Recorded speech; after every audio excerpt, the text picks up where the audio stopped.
সুন্দর জায়গা। শোনো, এই মানে তোমার এই জায়গাটা কেমন লাগবে? ভালো লাগছে। সত্যি এই হাতটা যদি খোলা থাকতো না, এখানে ভিজে বসতাম, দারুণ লাগে। হয়তো লোকে নোংরা টোংরা করবে বলে সেই কারণে বন্ধ করে রেখেছে নাকি? মনে হচ্ছে কিছু তো মাঠের খাবার টাবার দিয়ে পুরো নোংরা করে দেবে সেই কারণে। কিন্তু এত ভালো লাগছে পুরো লেখা দেখাবো না, ভীষণ ভালো লাগছে। আজকে জানি আসা, রোদটাও পড়ে গেছে, আজকে জানি আসাটা একটা সার্থক হয়েছে নাকি মনে হয়? অবশ্যই। এই জিনিসটা একদম সেই লেভেলে লাগছে।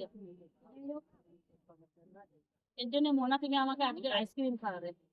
তোমাকে এত সুন্দর জায়গা নিয়ে এলাম যে বাবা, আমি নিয়ে এসেছি? না না, কোনোদিন আসেনি। তাই আমি তো তোমাকে নিয়ে আসলাম, দেখো হাওয়াটা লাগছে, দেখো ওই পারে কি গরম লাগছিল, পুরো ঘেমে স্নান হয়ে যাচ্ছিলাম আমরা সবাই, আর এই পাশে হাওয়াটা কি ভালো লাগছে। এখন আমি বাড়ি যাবো না, তুই চলে যাও, গিয়ে দাদাকে একটা বলে দিও, কারণ আমার ফোন যাবে না তো। ফোন যাবে তো, নেন না চলে, দাদাকে বলে দিও আজকে তোমার বউ বাড়ি আসবে না, লেগেই ঘুমোচ্ছে। তোমাদের কেমন লাগছে বলো তো? এই দিকটা সরে ফটো দেবে যাতে এইটা আগে তোলা, এই জায়গাটা বসে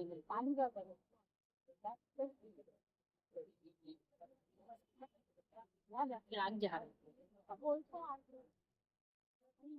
লাগছে।